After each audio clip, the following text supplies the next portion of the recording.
moving on, if we talk about the systemic yeast infections, there are 5 main species which are mainly involved.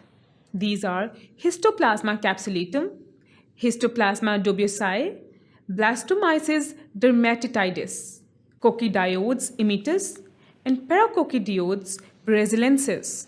As you get the idea by its name, systemic infection, it means it is mostly acquired by respiratory route.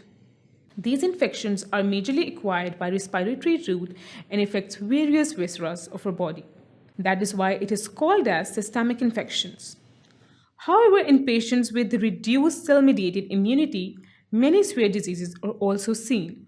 Systemic infections are usually asymptomatic or self-limiting. Self-limiting here means any disease which will resolve on its own without any treatment.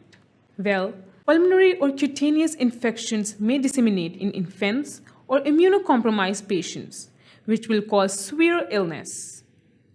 Systemic yeast infections are diagnosed by microscopy and culture of blood, sputum, CSF, urine, or pus. The organisms are hazardous and should be handled in a specialized containment facility. Patients with severe diseases should be treated with amphotericin B. That's all about the systemic infections. Now further we are going to be talking about antifungal compounds. So stay tuned.